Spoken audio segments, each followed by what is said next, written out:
예, 오늘은 가슴의 신앙이라는 제목으로 하나님 말씀 증거하도록 하겠습니다. 오늘 본문 말씀의 내용은 이런 겁니다. 안식일에 제자들이 밀밭 사이를 지나갔습니다. 근데 아마 배가 굉장히 고팠던가 봅니다. 지나가다가 이삭을 잘라 먹었습니다.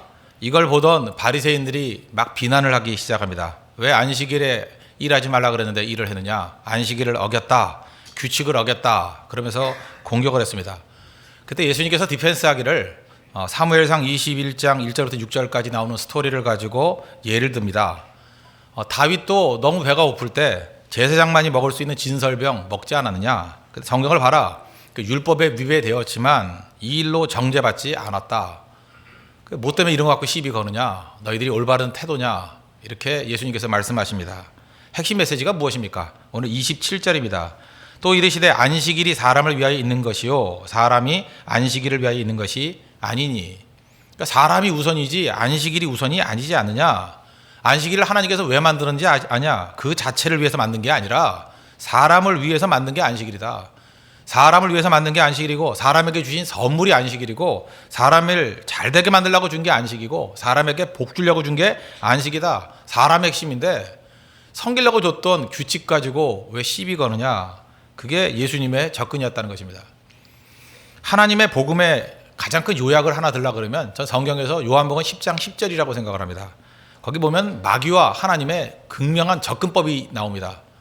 도둑이 오는 것은 도둑질하고 죽이고 멸망시키려는 것뿐이요 내가 온 것은 양으로 생명을 얻게 하고 더 풍성히 얻게 하려는 것이라. 그러니까 도둑은 누굽니까? 마귀죠. 마귀는 죽이는 게 목적입니다. 그래서 무슨 말을 하던 어떤 접근을 하던 그게 중요한 게 아니고 끝을 보십시오. 저거 왜 저러나? 죽이려고 그런다. 그럼 마귀로부터 온 거예요. 반면에 뭐 중간 내용이야 어떻게 잘 이해가 안 가든 간에 마지막은 살리는 거다. 양으로 생명을 얻고 더 풍성을 얻게 만드는 것이다. 그러면 그건 아버지의 마음, 어머니의 마음, 그건 하나님의 마음이고 하나님께로부터 온 것이라는 겁니다. 그래서 우리는 인간은 어리석기 때문에 잠깐만 속습니다. 속지 않는 비결이 어디 있느냐?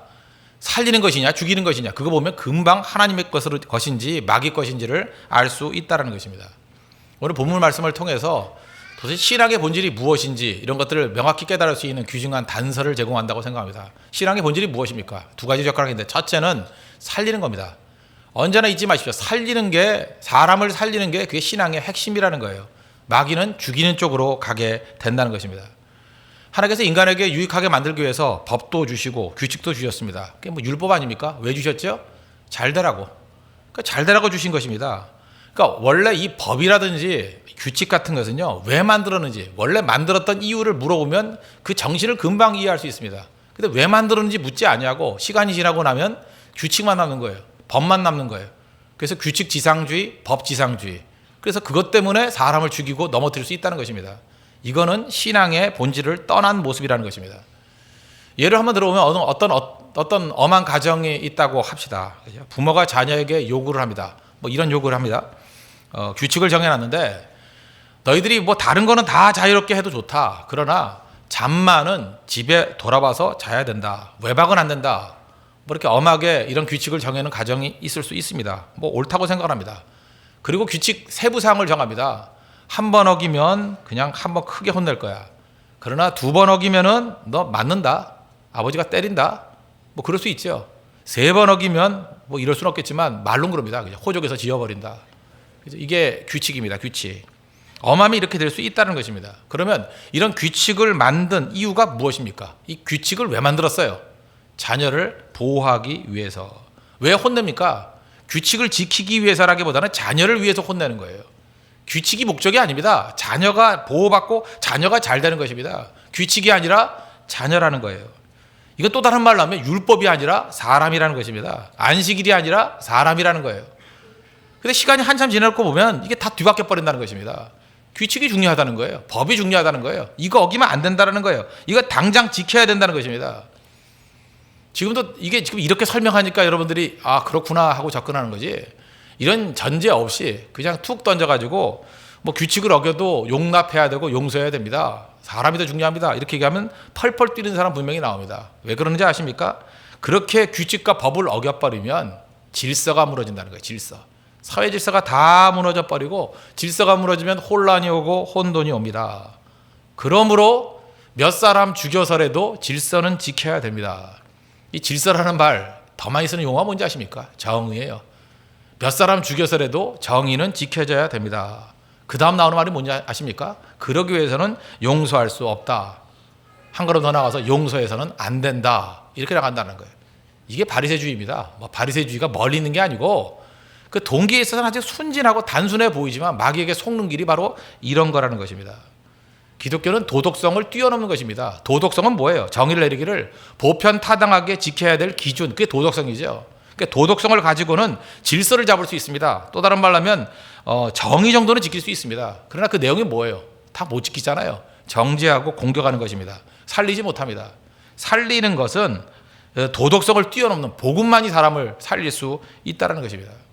그래서 여러분들 이 도덕성, 정의, 질서 다 하나님이 주신 중요한 가치이지만 그거는 도구일 뿐이에요. 목적은 무엇입니까? 그걸 통해서 사람을 살리는 것. 살리는 게 목적이라는 것입니다. 여러분 광주리 장수 이야기 아십니까? 광주리 장수 그러니까 광주리를 파는 게 아니라 옛날 우리 어머니들 이렇게 광주리 머리에 일고 다니면서 그 안에 여러 가지 물건을 팔았습니다. 과일이 필요할 땐 과일을 팔고 야채가 필요할 땐 야채를 팔고 또 아니면 생활 필수품이 필요할 땐 그거 이고 다니면서 이것저것 팔았습니다. 쉽게 얘기해서 움직이는 슈퍼마켓입니다. 그 옛날 광주리였어요. 광주리 장수 그 어머니가 있었습니다. 요즘에는 어버이날이라고 부르는데 제가 어렸을 때까지만 해도 어버이날이 아니라 어머니날이었습니다. 참 인간 차별하죠. 남녀 차별을 하는데 어머니날은 있었고 아버지날은 없었습니다. 그래서 남자들이 이거 너무 억울하다, 이제 아버지의 소외감이 너무 크다 막 항의하다 보니까 이제는 어버이날로 바뀌었습니다.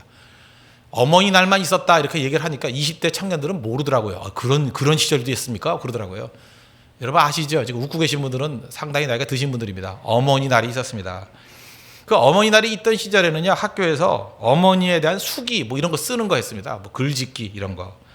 그래서 그걸 전국적으로 모아가지고 종종 발표를 했습니다. 발표를 하면 감동적인 글들도 있었고 그랬는데 이 이야기는 굉장히 많이 알려진 이야기 중에 하나입니다. 어떤 어머니가 있었습니다. 그런데 남편이 죽었습니다. 그러니까 어머니하고 딸 하나, 딱 둘 남았습니다. 얼마나 외롭겠습니까? 얼마나 힘들었겠습니까? 절망 속에 있는데 그 딸이 마침 공부를 좀 잘했어요. 공부를 잘하고 정말 이렇게 유능하게 잘 커갑니다. 어머니의 모든 희망은 딸밖에 없습니다. 딸에 대한 사랑, 이게 뜨겁겠죠. 모든 희생을 다해서 딸 양육하고 딸 뒷바라지하는 것에 인생을 걸었습니다. 딸을 보면 자랑스럽고 딸을 바라보면 희망이 생기고 딸을 바라보면 기대가 생기고 또 그 인생 자체의 기쁨이었습니다. 그래서 열심히 살아가고 있는데 하루는 그 딸이 다니는 학교 근처를 지나가다가 딸을 봤습니다. 딸이 친구들과 함께 이렇게 지나가는데 너무 반가워가지고 얘야 하고 아무개야 하고 딸 이름을 불렀습니다. 그런데 그 어머니의 모습이 딸의 눈에는 너무 초췌해 보이고 너무 초라해 보이고 부끄러운가 봐요. 딸이 엄마로 대해주는 게 아니라 이렇게 대했습니다. 아주머니 웬일이세요? 황당한 일이죠. 그죠? 어머니가 당황했습니다. 근데 어머니가 얼버무리고 그냥 지나가는 길이야. 그리고 와버렸습니다. 이게 말도 안 되는 얘기죠. 어머니와 딸이 이런 대화를 나눈다는 게 말이 됩니까? 충격스럽고 딸도 미안하고 아픔이 있고 그랬습니다. 근데 집에 돌아오면 이 문제 갖고 얘기를 해야 될 거 아니에요. 그런데 집에 돌아와서도 어머니도 아무 말이 없고 딸도 아무 말이 없습니다. 그 문제에 대해서 서로 묻지 않았습니다. 왜 그렇게 했냐 묻지 않고 또 변명하지 않았습니다. 왜 그렇게 했다 이렇게 변명도 하지 않습니다. 이게 그때뿐만 아니라 죽을 때까지 딸과 어머니는 아무 말도 하지 않았대요. 왜 말하지 않았을까요? 말해봤자 또 아프기 때문에 그렇습니다. 또 말해봤자 엄마가 더 아플 거 아닙니까? 그렇죠. 엄마는 또 말해봤자 딸이 얼마나 괴롭겠습니까? 알잖아요. 서로 사랑하는 사람들이니까 그렇죠? 그 아픔에 대해서 서로 이야기하지 않습니다. 사랑은 어찌 보면 묻지 않는 겁니다. 아플 때는 묻지 않습니다. 잠깐만 묻는 건 사랑하지 않기 때문에 그렇습니다. 평생 묻지 않고 지나갔다는 거예요. 그런데 어머니가 돌아가셨습니다. 딸의 마음 가운데는 회한이 있겠죠. 부담감이 있겠죠. 아픔이 있죠. 항상 나는 불효녀야. 내가 어머니한테 아주머니 그랬어. 마음에 아픔이 있었습니다. 그러다가 그 다음 얘기인데요. 이제 그 딸이 장성해가지고 결혼도 하고 이제 엄마가 되었습니다. 자기가 딸을 키웠어요. 키우는데 이제 과거에 엄마가 있었던 일 정도의 나이가 되었습니다. 자기도 딸이 너무 사랑스럽다는 거예요. 모든 희생을 다 했다는 것입니다. 근데 그때 깨달았던 게 또 하나 있다는 거예요. 내가 그때 아주머니 어디 가세요? 그럴 때 엄마가 괜히 아팠을 거다라고만 생각했지만 이 생각이 달라졌다는 거예요. 자기가 엄마가 돼 보니까 자기가 엄마라도 그렇게 했을 것 같대요. 얘야 어디 가니? 그럴 때 아주머니 웬일이세요? 그럴 때 그냥 지나가는 길이야. 자기도 그럴 것 같더래요. 왜 그러느냐? 그죠? 어머니가 옛날에 괴로웠을 거라고 생각했는데 지금 생각하니까 괴롭지만은 않았을 거라는 거예요. 그렇게 말하는 것이 딸의 행복이 되고, 그렇게 말하는 것이 딸의 성공이 되고, 그렇게 말하는 것이 딸의 앞날에 유익이 된다 그러면 자기도 기쁨으로 그렇게 할 수 있었을 거래요. 그리고 또 하나 깨달았대요. 그죠? 내가 엄마가 힘들기만 한 줄 알았더니 아니라고. 어머니가 오히려 그것이 기쁨이 될 수도 있었다라는 걸 깨달았다고. 무슨 얘기입니까? 살리는 마음을 가지고 있는 사람은요, 해석이 달라진다는 것입니다. 우리 인생 그렇게 쉽게 판단하지 마십시오. 저 사람 나쁜 사람이고 저 사람 왜 저러냐 그러고. 저는 그것만이 그 문제가 아니라고 생각합니다. 하나님 아버지의 마음을 품으면 어떤 때는요, 이런 반전들이 막 나타나기 시작한다는 것입니다. 고생하고 희생하는 어머니, 또 반전이 있죠. 딸의 외면을 넘겨주는 아픈 어머니. 다 시간이 지나고 보니까 그게 아픔이 아니라 그것이 또 기쁨이 될 수도 있구나 하는 그런 마음들. 그게 하나님 아버지의 마음입니다. 그 마음 알아야 된다는 거예요. 최근에 우리는 그 한류 열풍이 분다 그러지 않습니까? 뭐 여러 가지 뭐 노래, 강남 스타일 뭐 이런 거 퍼지고 있다 그러는데, 저는 하나님의 마음을 이해할 수 있는 이런 한국적인 정서가 담겨 있는 이야기, 이 메시지, 이런 것들이 세계에 표현되면 하나님 말씀을 훨씬 더 깊이 이해할 수 있다고 생각을 합니다. 하나님 마음을 여러분 아십니까? 우리 보편적으로 그냥 단순하게 생각합니다. 규칙과 정의 지키면 하나님 기뻐하신다고 생각해요. 하나님을 몰라도 정말 모르는 겁니다. 여러분들 어머니 마음을 아십니까? 대봐야 하는 것들이 많죠. 하나님의 마음은 그저 그런 단순한 단편적인 것 갖고 이해할 수 있는 게 아니라는 것입니다. 그래서 우리 겉으로 피상적으로 드러나는 것으로 가지고 판단할 것이 아니라 본질이 뭐예요? 살리는 것이냐, 죽이는 것이냐.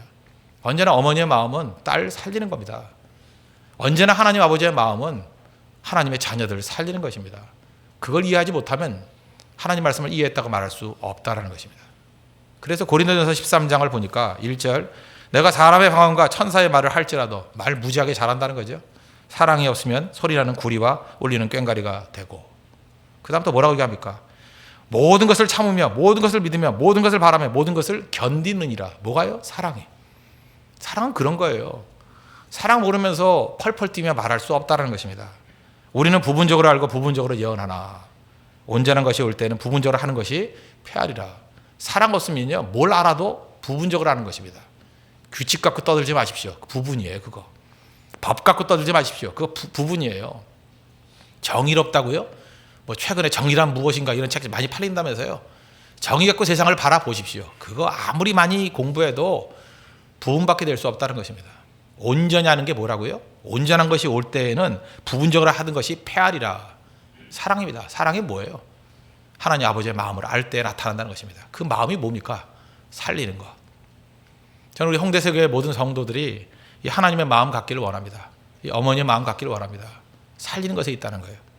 살리는 것 하나를 붙들게 된다 그러면 모든 것을 다 알 수 있습니다. 부분이 아니라 전체를 이해할 수 있는 우리 권능의 종이 될 수 있다는 것입니다. 이게 신앙의 본질입니다.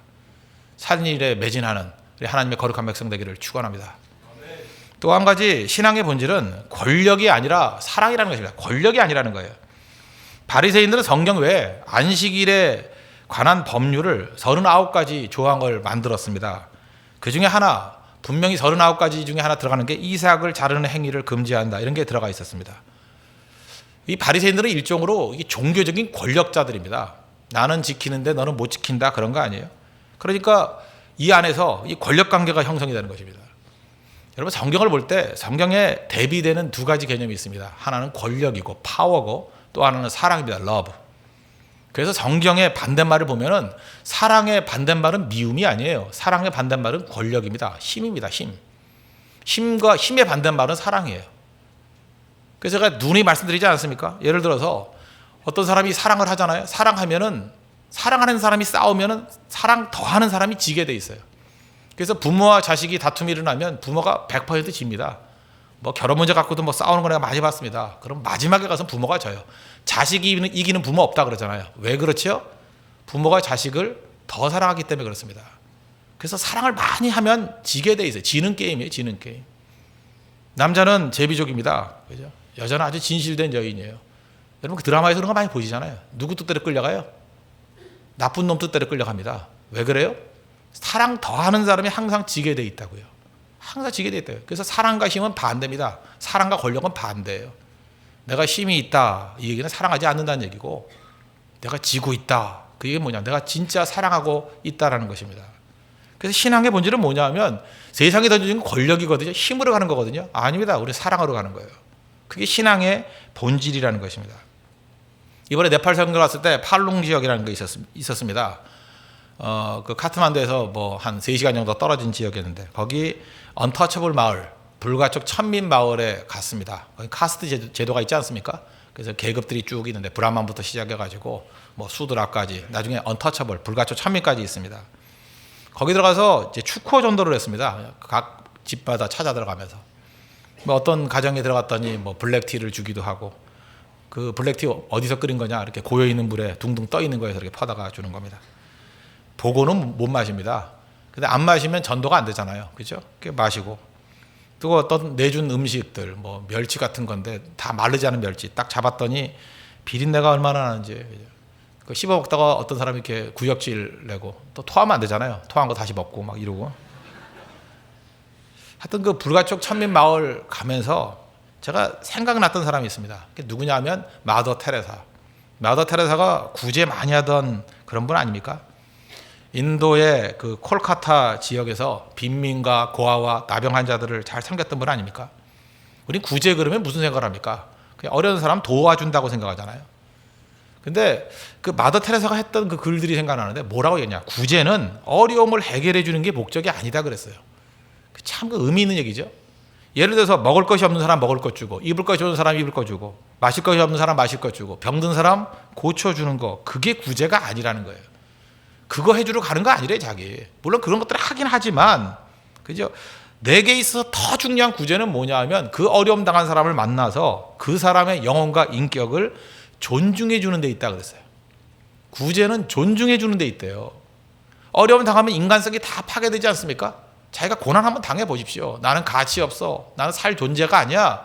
나는 정말 쓰레기 같은 존재야. 이렇게 자아가 다 무너져 있잖아요. 근데 마더 테레사가 가가지고 했던 일이 뭐냐? 먹을 거 주고 입을 거 주고 그런 것들에 머무르는 게 아니라, 그건 뭐 기본적이겠죠.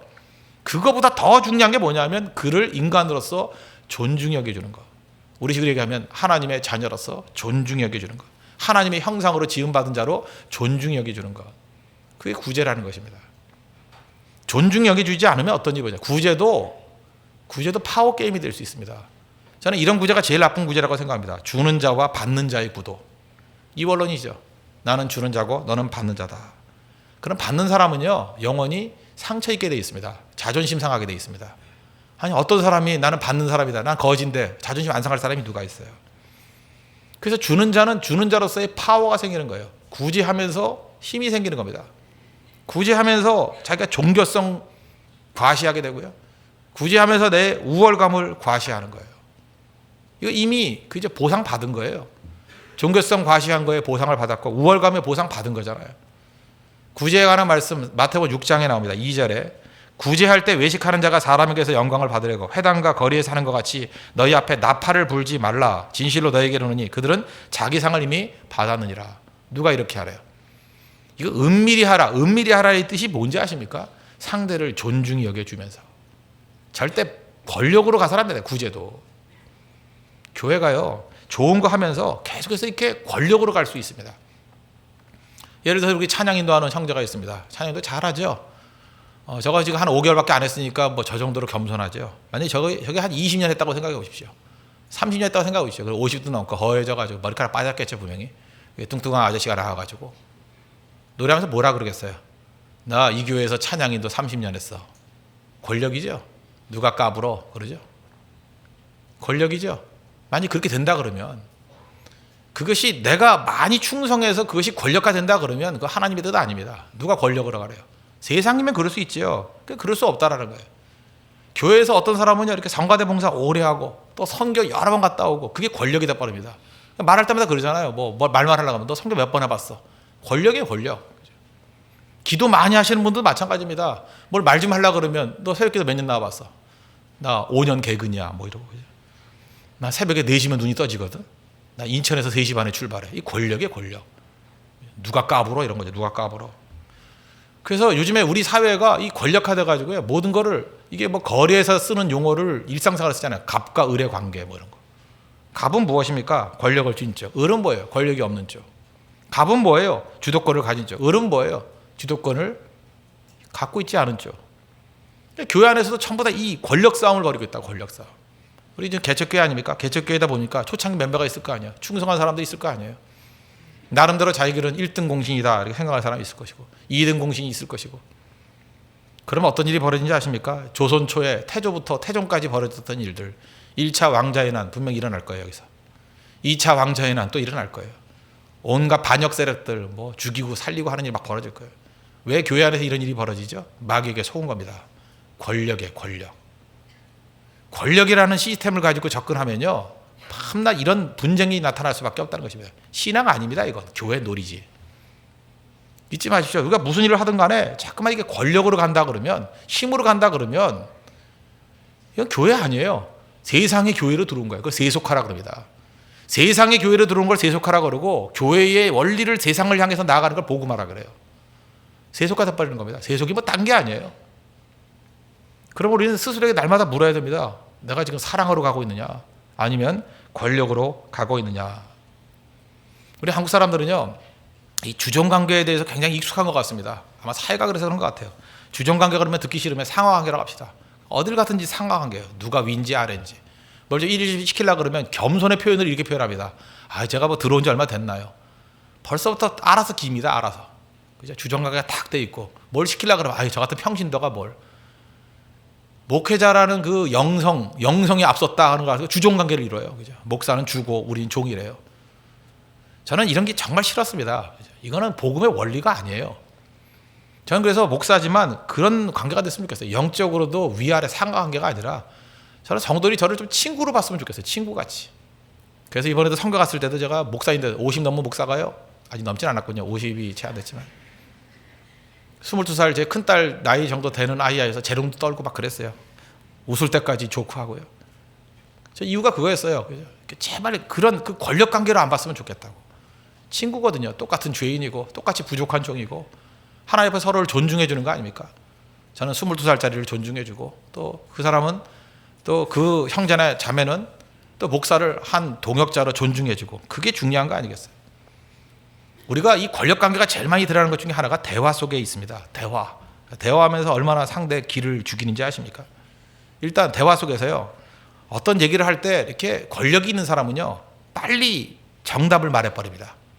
뭘 얘기하려고 그러면 정답을 툭 던져버려요. 그 얘기는 무슨 얘기입니까?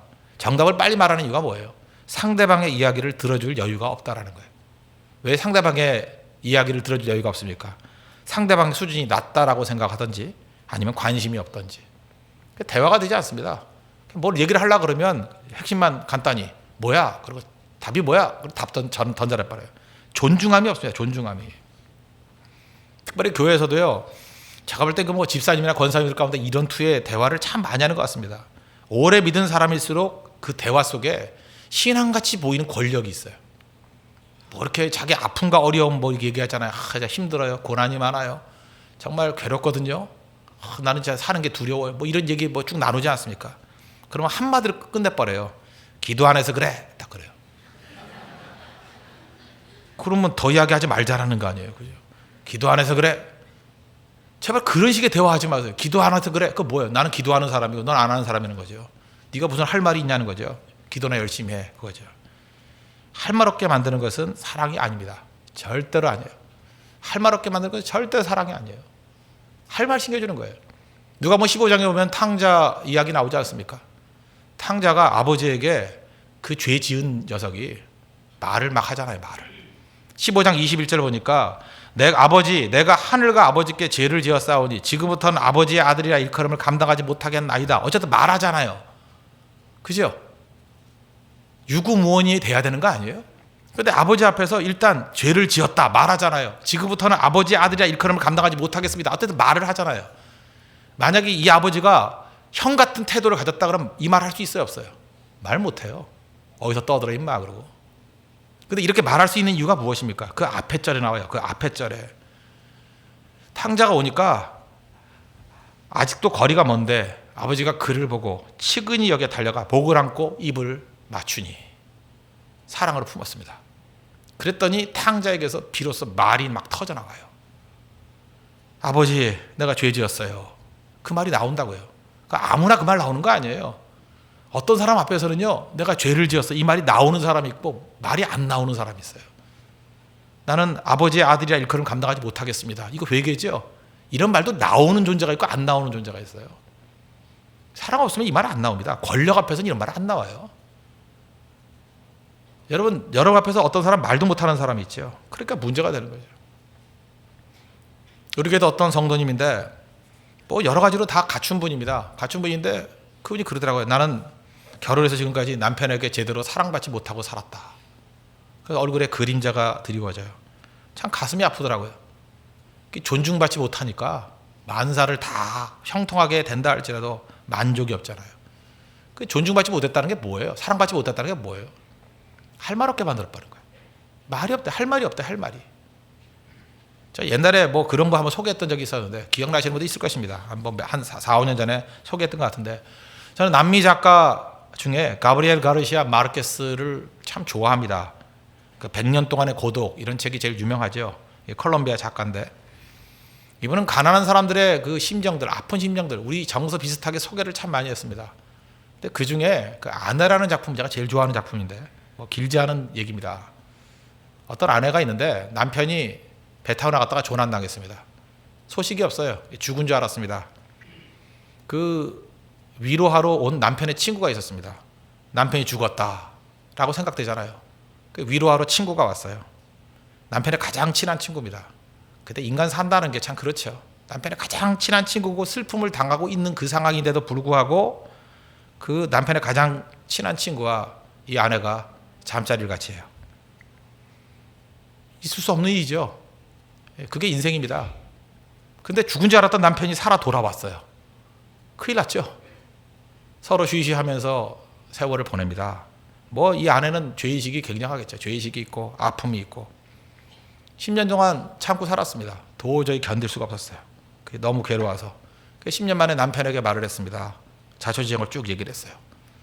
당신이 조난당해서 죽은 줄 알았다고. 너무 괴로워하는데 당신의 가장 친한 친구가 와서 나를 위로해 주더라고. 근데 내가 너무 지쳤는지 힘들었는지 내가 잘못된 일을 행했다고. 나를 용서해 달라고. 그렇게 얘기를 합니다. 남편이 아내를 쭉 쳐다보면서 대수롭지도 않게 상관없어, 용서할게, 그러고 가버려요. 이제는 누가 더 황당해요? 아내가 황당한 거예요. 자기는 지금 10년 동안 괴로워서 잠도 못 자고 힘들어하는 인생을 살았는데 용서를 구하는데 남편은 너무 쉽게 상관없어, 용서할게, 그리고 자기 방 들어가 버린다는 거예요. 그 자리에 멍하니 있던 아내가 정신을 차리고 난 다음에 남편이 있는 방에 뛰쳐들어가서 소리 지릅니다. 당신은 이제까지 나를 사랑한 것도 아니고 나를 용서한 것도 아니라고. 다만 당신은 나와 상관이 없을 뿐이라고. 그리고 난 다음에 제가 제일 사랑에 관한 멋진 정의를 거기서 들었어요. 그 여자가 뭐라 그런지 아십니까? 더 이상 할 말이 없게 만드는 것은 사랑이 아니야, 그러더라고요. 더 이상 할 말이 없게 만드는 것은 사랑이 아니야. 더 이상 할 말이 없게 만드는 것은 사랑이 아니야. 남편이 상관없어, 용서할게, 할 말이 없잖아요. 그러면 할 말 없게 만드는 건 사랑이 아니라고요. 그렇게 말할 때 거기서 차가움과 분노 이렇게 느껴지지 않습니까? 그죠? 오히려 냉소적인 게 느껴지지 않아요? 진짜 사랑하는 사람이라고 하면 어떻게 돼요? 그 얘기를 듣고 충격을 받아야죠. 괴로워야죠. 한 3, 4일 동안 밥도 못 먹어야죠. 그리고 힘들게 고민하다가 그럼에도 불구하고 나는 정말 아내를 사랑해. 인생 살다 보면 이런 실수도 있지, 어려움도 있지. 그래서 고백을 해야죠. 난 당신밖에 없어. 당신 없이는 못 살아. 당신 진정한 나의 반려자야. 여전히 사랑해. 우리 상처를 싸매고 새롭게 출발합시다. 그게 사랑 아니에요? 그게? 할 말이 없게 만들어버린 거야. 할 말이 없게. 사랑 아니라는 것입니다. 그런 관점에서 보니까 그죠? 이 탕자의 아버지 사랑하신 분이죠. 그러니까 아들에게 할 말이 있게 만들잖아요. 그죠? 품어주니까 아들이 막 말하기 시작하잖아요. 말. 여러분 그거 아시죠? 어떤 애가 뭐 딸이라고 또 합시다. 저는 딸밖에 없으니까 아들 실감이 잘 안 나요. 그죠? 애가 시험 망치고 왔어요. 시험 망치고 와서 자기 방에 들어가서 나오질 않아요. 그럴 때 엄마가 가서 뭐라 그러죠?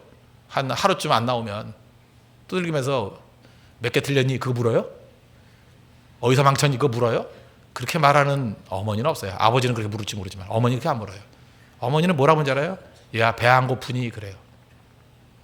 전혀 관계없는 걸 물어봐요. 배 안 고프니 물어보면 배고파야 하는 딸이 어디 있어요? 안 고파 그래요. 그게 중요한 거예요. 할 말이잖아, 할 말. 안 고파, 배 안 고파 할 말 나오잖아요. 한마디가 나오면 그때부터 말이 풀리기 시작하고 한 30분 지나면 문 열고 나와요. 할 말 있게 만들어주는 거, 그게 사랑이라는 것입니다. 현장에서 가늠하다 잡힌 여인 나오죠. 요한복음 8장에 보면. 그때 예수님의 모습 보십시오. 예수님의 사랑이 얼마나 중요한지. 아니, 현장에서 가늠하다 잡혔으니 무슨 뭐 할 말이 있겠어요, 그죠? 우리 같은 보통 악한 사람들 같은 뭐라 그래요? 현장에다 가늠하다 잡힌 여인 잡아다 놓고 뭐라 그랬어요? 왜 그랬어? 그 여자가 뭐라 그럴 거예요, 그죠? 뭐 누구하고 그랬어? 뭐 기분이 어때서? 아주 나쁜 사람 그러는까지 묻겠죠. 할 말이 있어요, 없어요? 할 말이 없어요. 이렇게 묻는 거, 질문 자체가 악할 수 있어요. 이런 질문은요, 사랑 전혀 없는 악한 질문들이 악한 질문들.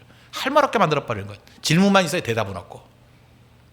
대답할 수가 없는 거예요. 할 말이 없는 거예요. 근데 예수님 뭐라고 질문합니까? 예수님 질문을 보십시오. 요한복음 8장 10절 보니까 그 뭐 죄 없는 자가 먼저 돌로 치라 그 말씀했죠. 다 지나갔어요.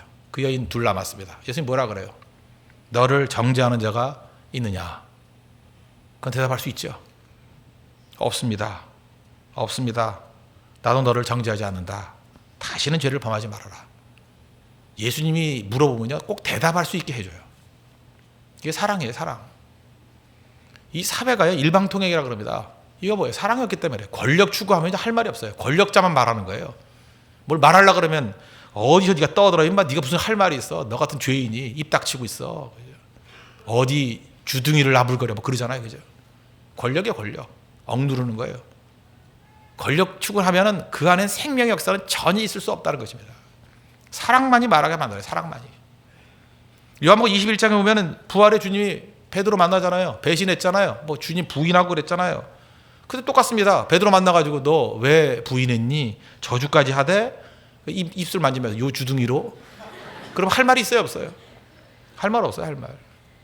예수님께서 뭘 질문합니까? 요한의 아들 시몬아, 내가 이 사람들보다 나를 더 사랑하느냐 그러잖아요.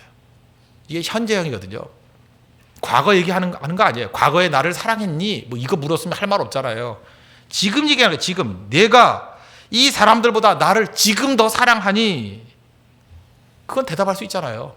과거 실패한 거, 미래 뭐 말할 수 없지만 지금 대답할 수 있잖아요. 주님 그러합니다. 내가 주님을 사랑하는지 주께서 아십니다. 그럴 때 예수님 말씀하시기를 내 어린 양을 먹이라. 이게 사랑입니다, 사랑. 저 우리 믿음의 성도들이 바로 이런 권력 추구에서 사랑으로 돌아가야 된다고 생각합니다. 우리 교회도요, 잘못된 길로 가기 시작하면 이런 일이 벌어집니다. 권력을 추구하게 되면 대화가 끊겨버려요. 할 말이 없어요, 그냥. 너 잘했지 못했지 그거예요. 너 그렇게 사는 거 아니지. 너 이 교회 오래 있고 싶어. 뭐 이런 식으로 협박이 막 나오기 시작해요. 네가 없어져야 교회가 돼. 뭐 이런 식으로. 할 말 없게. 그리고 할 말 없는 자료들을 쫙 모아요. 그래서 1번부터 10번까지 리스트를 딱 매려놓고 이래도 할 말 있어? 그게 능력인 줄 알아요. 그 능력은 능력이죠. 권력이니까. 그건 죽이는 역사밖에 없고 그게 율법이고 그건 복음이 아닙니다. 신앙의 본질 잊지 마십시오. 권력이 아니라 사랑이라는 거. 이 사랑을 회복하고 사랑으로서 우리 가슴이 뛰게 될 때 비로소 이 교회를 통해서 많은 상처 입은 영혼들이 살아나는 역사들이 나타나게 될 것입니다. 그래서 복음은 가슴입니다. 가슴. 신앙은 가슴에서 자라는 겁니다. 가슴의 신앙. 오늘 제목이죠. 가슴의 신앙이 될 때 살리는 힘이 있고 가슴의 신앙이 될 때 권력이 아니라 사랑을 추구하는 진정한 예수 그리스도의 제자가 될 것입니다. 그런 것들을 회복하는 믿음의 종 되기를 축원합니다. 기도하겠습니다. 이 시간 다 같이 하나님 앞에 간구하겠습니다. 가슴의 신앙을 갖게 해 주십시오. 그래서 살리는 종 되게 해 주시고 권력이 아니라 우리 사랑으로 나아가는 믿음의 종 될 수 있도록 해달라고 이 시간 다 같이 하나님 앞에 간구하도록 하겠습니다.